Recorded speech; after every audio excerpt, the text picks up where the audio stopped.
따라해 볼까요? 하나님은 농부이십니다. 하나님은 어떤 분이시라고요? 하나님은 농부이십니다.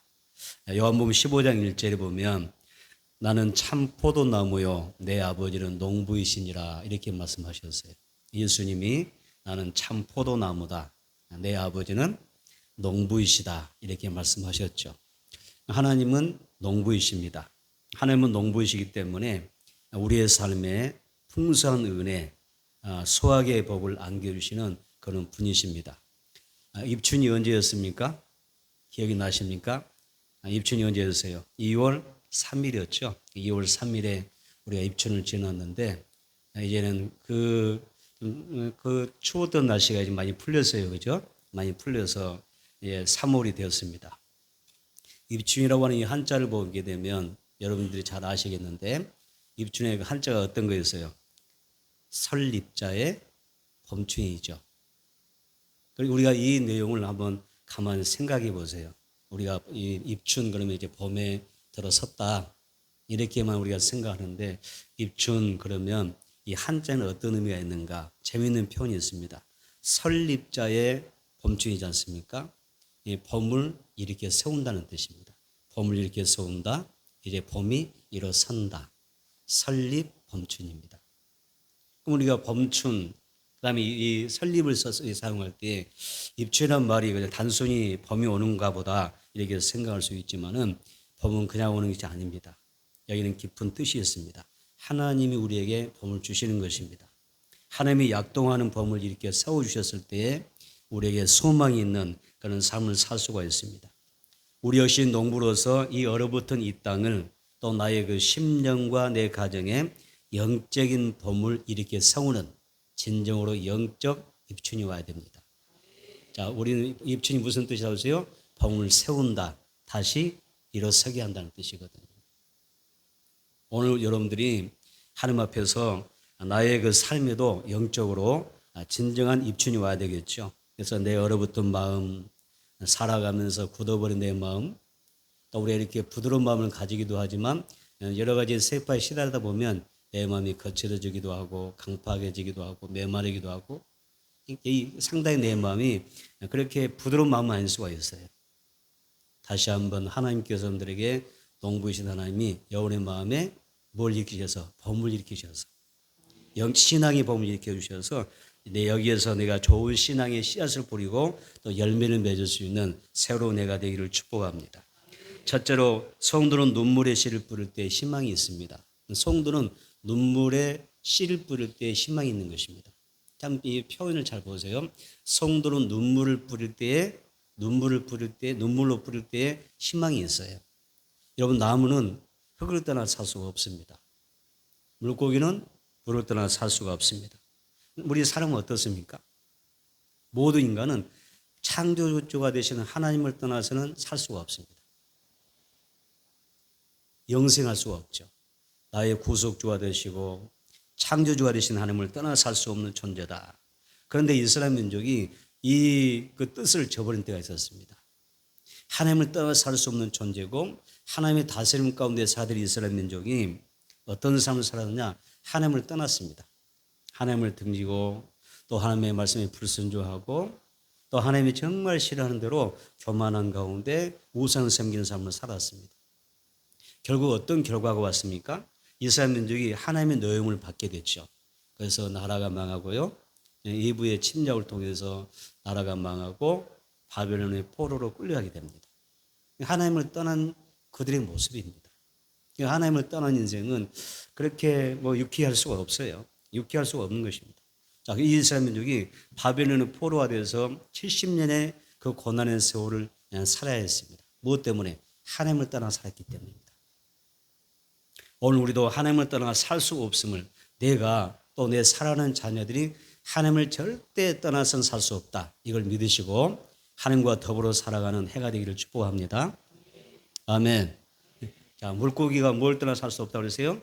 물을 떠나 살 수 없잖아요. 이건 진리지 않습니까? 나무는 흙을 떠나 살 수가 없어요. 아무리 건강하고 아름다운 튼튼한 나무라 할지라도 여러분 흙을 떠난 순간 죽는 것입니다. 우리 인간은 내 자녀는 우리에게 진정한 영원한 생명 되신 하나님을 떠나서는 살 수가 없어요. 이걸 우리가 기억하면서 사는 것이 중요합니다. 이제 이스라엘 민족이 이 바벨론 포로로 끌려와서 70년의 세월을 지나게 되었는데 하나님께서 70년이 지난 다음에 이스라엘 민족에게를 향하여 은혜를 베풀어 주십니다. 어떤 은혜 베풀어 주시냐면 국률의 은혜입니다. 다시 한번 국률의 은혜. 이 국률의 은혜라고 하는 게 굉장히 중요합니다. 성경을 보면 하나님께서 예수님께서 제자들에게 복을 말씀하실 때 국률이 여기는 자가 국률이 여기는 판다고 그랬죠. 또 성경의 많은 인물들 또 많은 은혜를 받았던 사람들은 하나같이 주여 나를 불쌍히 여기소서 나를 국률히 여겨주세요. 국률을 구합니다. 이 성경에는 하나님의 국률의 그 은혜가 가득 찬 것이 이 책이죠. 그래서 국률의 은혜가 이 이스라엘 민족이 보여졌을 때 페르시아의 이 고레스 왕이 바벨론 제국을 멸망시킨 다음에 칙령을 내리면서 각국의 이 포로들을 너희는 이제 너희 나라로 돌아가거라 이렇게 명령을 내리죠. 이때가 주전 538년이었습니다. 이때 바벨론 포로에서 돌아온 이스라엘 민족이 정말 포로 돌아오면서 고국에 돌아오면서 기뻐하는 모습을 기록해 놓았던 책이 바로 오늘 시편 120편의 내용입니다. 시편 120편 26편 1절로 3절 읽어볼까요? 자, 시작. 여호와께서 시온의 볼을 돌려보내실 때에 우리는 꿈꾸는 것 같았다. 바벨론 몇 년이라 하세요? 70년의 바벨론 포로 생활에서 돌아올 때 진짜 꿈을 꾸는 것 같았어요.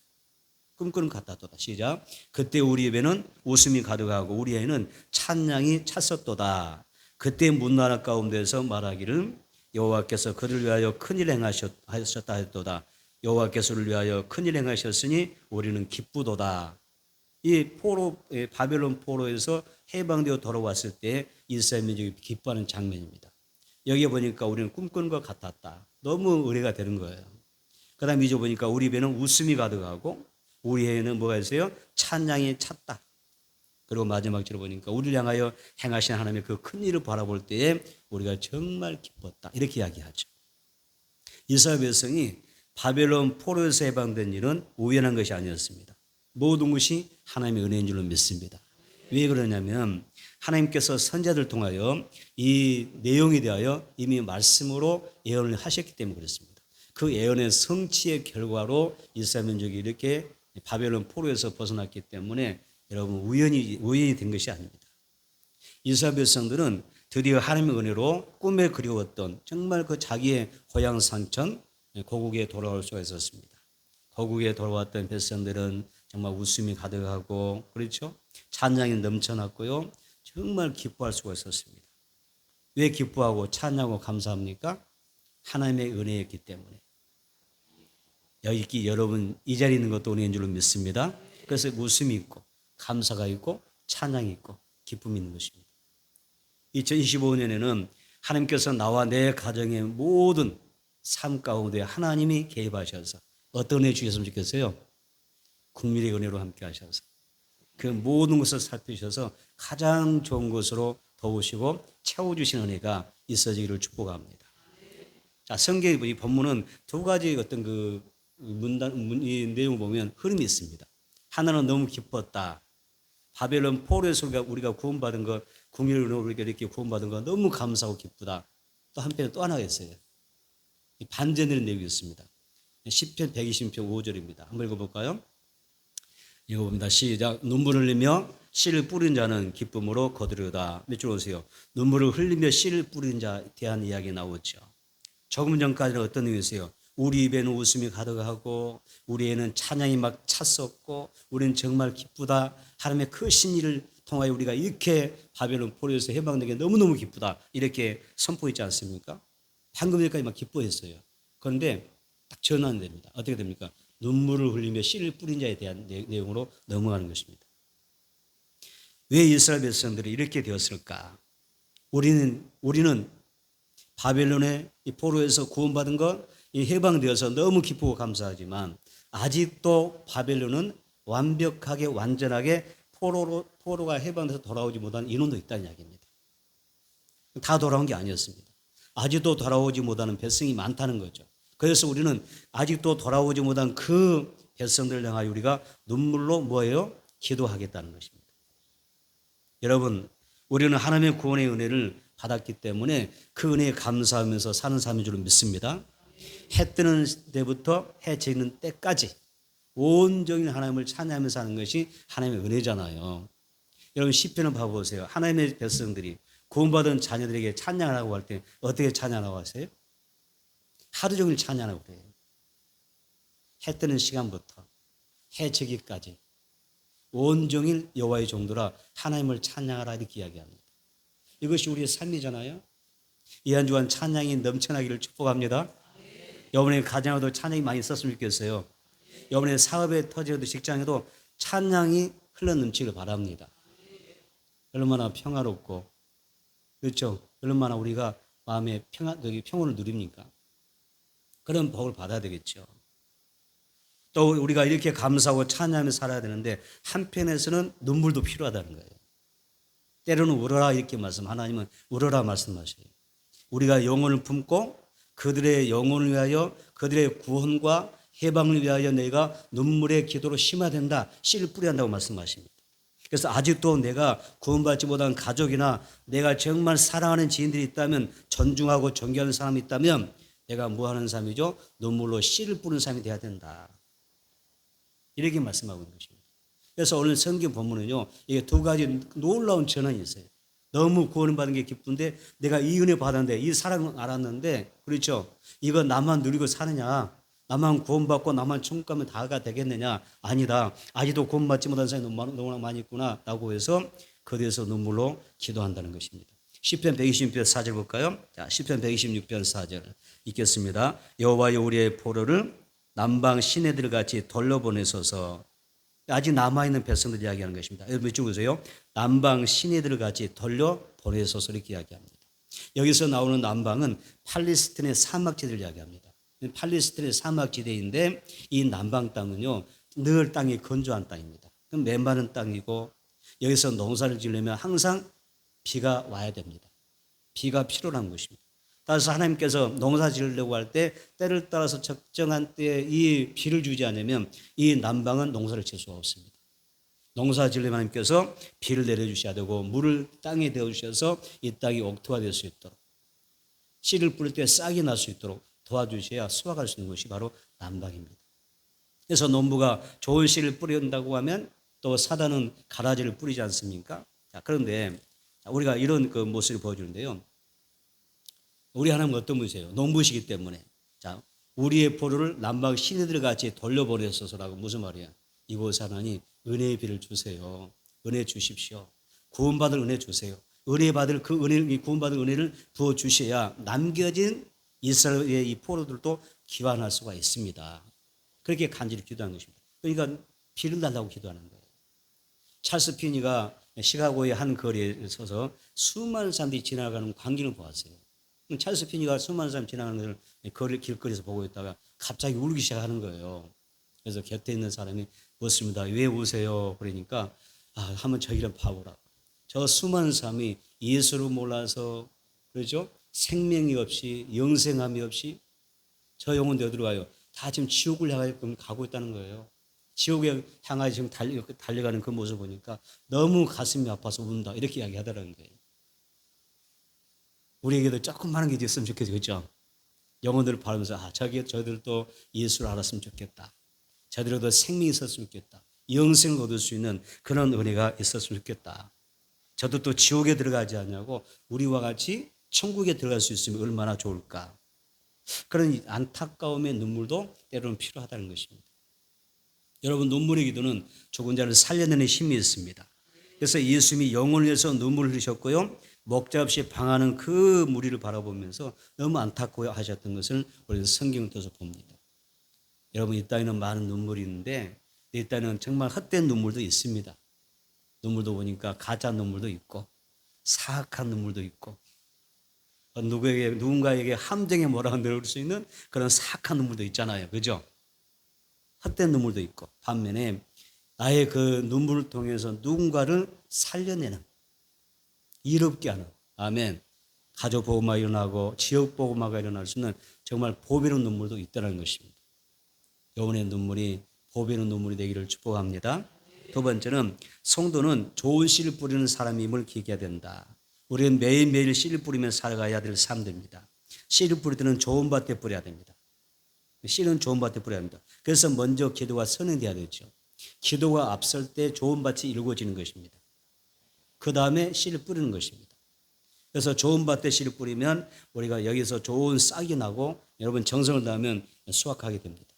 만약 잡초가 우거진 곳에 씨를 뿌린다면 그 씨는 싹은 결코 좋은 결과를 갖지 못합니다. 햇빛이 잘 들어야 되고 또 토양이 좋은 곳에 뿌릴 씨가 결실이 좋은 법입니다. 그래서 우리는 내 삶 현장에 좋은 씨를 많이 뿌려야 되는데 내 삶이 먼저 어떤 토양이 되어야 돼요? 좋은 토양이 되도록 기도 많이 해야 됩니다. 내 마음밭이 좋은 밭이 되도록 내 가정에 하나님의 그 씨를 잘 받을 수 있는 좋은 밭이 되도록 먼저 기도가 선행되어야 된다는 거예요. 갈아엎는 것입니다. 그리고 나서 우리가 옥토밭을 만들어서 여기에서 복음을 전할 때 씨를 뿌릴 때 여러분 여기에서 좋은 열매들이 맺게 되는 것입니다. 농부가 좋은 씨를 뿌린다면 아까 방금 뭐라고 했었어요? 사탄은 뭘 뿌린다고 그랬어요? 가라지를 뿌립니다. 내 마음도 마찬가지입니다. 내 마음을 늘 기도로서 좋은 밭을 일궈내지 않으면요. 분명히 씨를 뿌린 자가 좋은 씨를 뿌렸지만 나중에 보니까 뭐가 자라했던가요? 가라지가 자라했습니다. 내가 하나님 말씀 듣고 소망적이고 정말 생명력 있는 그런 삶을 살아야 되는데 내가 그렇지 못한 까닭이 뭐냐? 내가 하나님의 뜻이 아닌 다른 삶을 방식의 삶을 사는 이유가 뭐냐? 내가 기도가 부족하기 때문에 내 마음밭이 좋은 밭이 되지 못하기 때문에 뭐가 부러져요? 가라지가 부러진 거예요. 내가 의도하는 거 아니지만 사단이 나도 모르게 내가 잠든 사이에 가라지를 뿌리는 것입니다. 그래서 여러분의 마음밭이 좋은 밭 되기를 바라고 여러분의 가정이 좋은 밭이 되어져서 이곳에 좋은 씨가 뿌려져서 정말 행복해지는 그런 역사가 있게 되길 바랍니다. 그래서 이 시대는 좋은 씨를 뿌려야 되는 그런 일꾼이 필요한 것입니다. 자, 5절을 보니까 어떤 내용이냐면요. 씨를 뿌리는 자에 대한 이야기 나옵니다. 씨를 뿌리는 자는 그랬죠. 5절에 나오죠. 6절에 뭐라고 나옵니까? 씨를 뿌리러 나가는 자 이렇게 이야기하죠. 이것은 무슨 말이에요? 결국 우리는 씨를 뿌리는 삶이라 이런 뜻입니다. 씨가 뭡니까? 하나님의 말씀입니다. 이스라엘 민족이 이제 자기의 나라로 돌아왔을 때 정말 이스라엘 민족이 복이 있는 까닭이 뭐냐면 돌아왔을 때 자기들의 귀에 하나님의 순전한 말씀을 들려줄 수 있는 그런 여러분 믿음의 삶이 있었던 것입니다. 바벨론 포로 생활에서 돌아왔더니 자기들에게 들려주는 말씀을 전하는 사람들이 있었습니다. 그들이 누구죠? 어떤 사람들이에요? 여기는 에스라가 있었고 느헤미야 같은 훌륭한 인물들이 있었습니다. 에스라와 느헤미야를 통해서 하나님의 말씀 들으면서 그들이 영적으로 말씀에 기억이 나게 되고 심령이 부흥되게 난 것입니다. 그 좋은 말씀 들어야 되죠. 순전한 말씀 듣고 이스라엘이 다시 한번 개혁하는 역사가 나게 되죠. 그래서 더욱 말씀으로 충만해졌고 그들이 구원의 은혜를 누리는 것을 볼 수가 있습니다. 여러분 어떤 말씀을 하나님의 말씀 받아서 내가 누군가에게 씨를 뿌리며 살고 싶어 하십니까? 내가 누군가를 위한다면 내 자녀를 위한다면 여러분들은 어떤 씨를 뿌리고 싶으세요? 자녀에게 좋은 씨 뿌리셔야 되죠. 아침에 일어나서 한마디는 말씨를 좋은 거 뿌리면 자녀를 또 기뻐하는데 말씨가 잘못되면 서로 상처받고 아파하잖아요. 그런 경우가 있지 않습니까? 그러는 것처럼 우리가 하나님의 말씀 받았을 때 그 말씀을 가지고 우리가 어떤 말씀을 다른 사람의 그 마음밭에 뿌려줄 수 있는가 이게 중요하지 않습니까? 그래서 좋은 믿음의 씨를 뿌려야 됩니다. 내가 좋은 믿음의 씨를 가지고 다른 사람에게 믿음의 씨도 뿌려주고 소망의 씨도 뿌려주고 그 다음에 사랑의 씨도 뿌려주는 것입니다. 그들이 그 싹을 받을 수 있도록 씨를 받을 수 있도록 또 감사의 씨 이루함의 씨를 뿌리고 우리가 모든 삶과 함께 나눠야 될 공동 목표는 뭐냐면 어떻게 우리가 하나님 앞에 영광을 돌며 살 수 있겠는가 도전의 씨를 뿌려주는 것입니다. 안드레라고 하는 사람이 있습니다. 안드레는 자기 형제를 전도해서 구원한 사람이죠. 좋은 씨를 뿌려서 구원한 사람이죠. 누구를 전도했어요? 안드레가. 누구를 전도했어요? 베드로를 전도했습니다. 그래서 베드로에게 예수를 전하면서 내가 만난 메시아를 전하면서 이 안드레가 베드로의 마음밭에 좋은 씨를 뿌려 놓습니다. 여러분 원래 베드로는 다혈질에 성격은 급하지 막 거칠지 아주 고약한 삶이잖아요. 급성미잖아요. 그런데 그가 마가다락방에서 성령을 받고 난 다음에 완전히 놀랍게 변화됩니다. 그리고 나중에 보니까 사람을 살리는 생명운동의 주역이 돼 있고 초대교회 부흥의 역사에 갑자기 쓰는 사람이 됐죠. 사도행전 전반부 후반부를 나누게 되면 전반부는 누가 사역한 이야기죠? 사도 베드로가 사역한 이야기. 후반부는 사도 바울의 이 사역의 현장인데 여러분이 베드로의 그 사역을 보게 되면 얼마나 많은 사람들이 구원받습니까?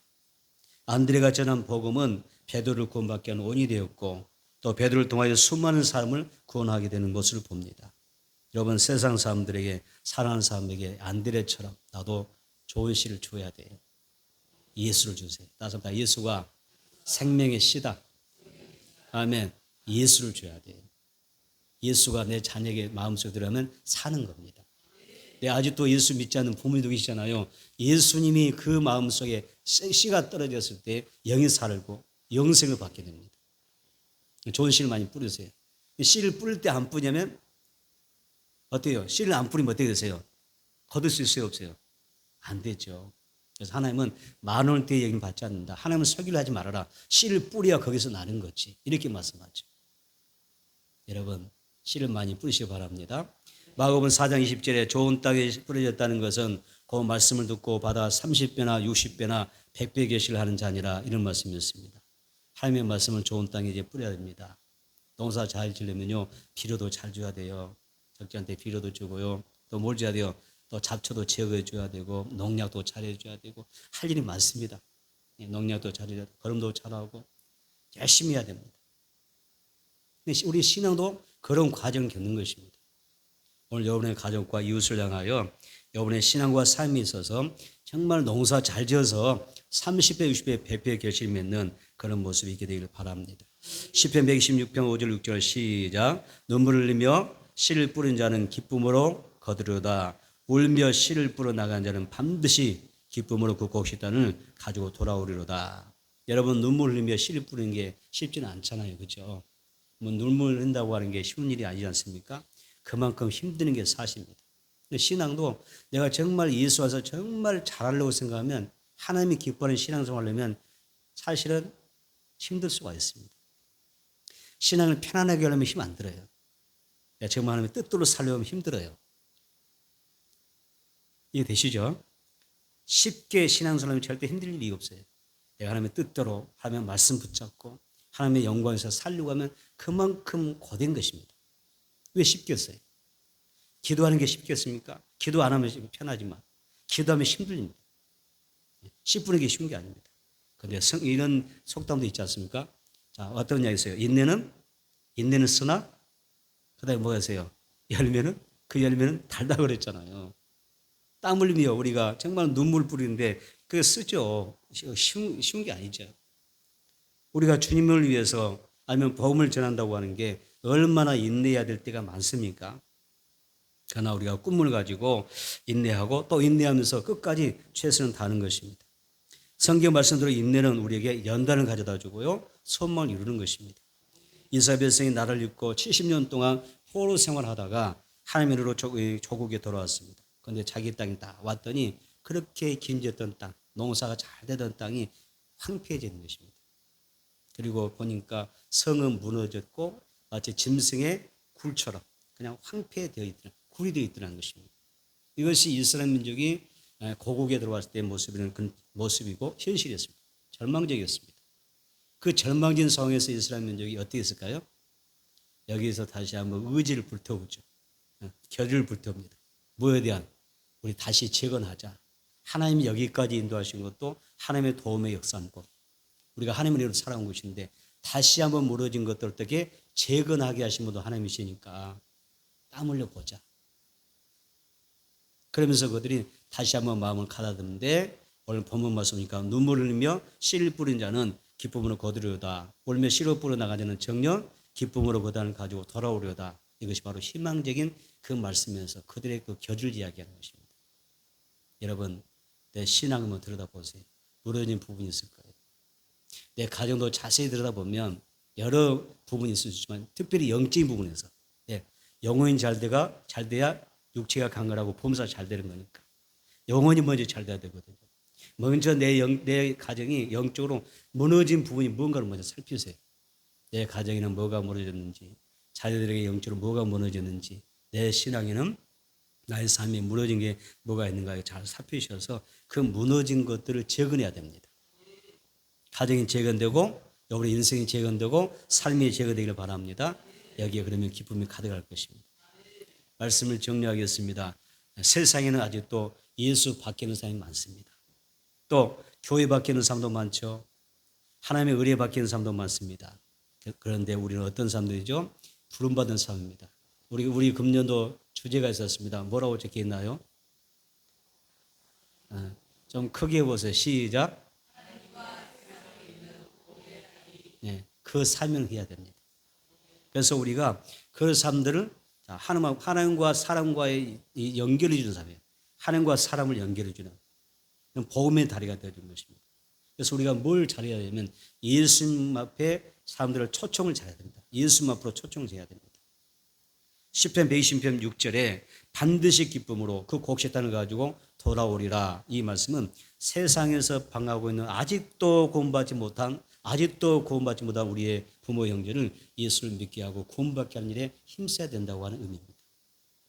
예수는 누가복음 14장 23절에서 길과 산 울타리가로 나가서 사람을 강고라에 들다가 내 집을 채우라고 말씀하십니다. 자, 이 말씀은 우리의 신앙의 목표가 분명한 것입니다. 하나님은 디모데후서 4장 12절에 너는 말씀을 전파하라. 때를 얻든지 못 얻든지 항상 힘쓰라 이렇게 말합니다. 여러분 누구나 하나님의 말씀 들으면 가장 먼저 들어온 게 믿음입니다. 감사합니다. 하나님의 말씀을 들으면 믿음이 생긴다. 어떤 사람 그러시잖아요. 나는 교회를 다니는데 왜 믿음이 안 생기지 몰라. 믿음이 없어서 믿음이 안 생겨요. 믿어보려고 하는데 한번 믿고 살아보는데 믿음이 안 들어와요. 그럴 때 있어요 없어요? 근데 예수님이 거기에 대한 질문에 답을 주셨잖아요.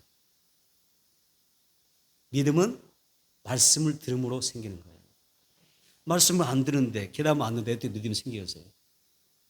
자, 예를 들어서 우리가 말씀 듣는 일을 소홀히 하는데 믿음이 잘합니까? 내 안에서 없는 믿음이 생겨납니까? 안 생깁니다. 예수님이 답을 주셨어요. 내가 믿음을 가지려면 하나님이 주신 그 믿음 은사로 충만해지려면 먼저 말씀을 잘 들어야 됩니다. 그래서 말씀을 들으면 믿음이 자라게 되어 있어요. 그래서 누구나 어떤 강팍한 삶에도 하나님의 말씀을 들으면 그때부터 믿음이 생기는 법입니다. 또 믿음이 생기면 그때 어떤 일이 나요? 주의 이름을 부르게 됩니다. 주의 이름을 부르는 자는 또 어떻게 됩니까? 누구든지 구원을 받는 것입니다. 그렇기 때문에 다른 것이 없어요. 먼저 말씀을 들을 수 있도록 돕는 거예요. 말씀은 씨를 뿌리는 것입니다. 그래서 교회를 연도하고 그들이 하나님의 말씀 듣고 말씀 들어서 믿음이 자라서 구원받도록 돕는 역할이 우리들의 몫입니다. 그리고 우리는 씨는 뿌리고 그 다음 구원을 완성하시는 분 누구예요? 하나님이시죠. 씨는 뿌리지만 자라게 하신 분 누구예요? 하나님. 열매 맺게 하신 분 누구죠? 하나님. 우리가 하는 것은 열심히 씨 뿌리는 것밖에 없어요. 씨를 뿌리는 순종의 삶으로 올해는 여러분 가족 중에 한 사람도 세상에 있는 것이 아니라 다 주님의 품 안에서 기쁜 마음으로 구원의 감격하면서 감사하며 살아갈 수 있는 은혜가 있게 되기를 축복합니다.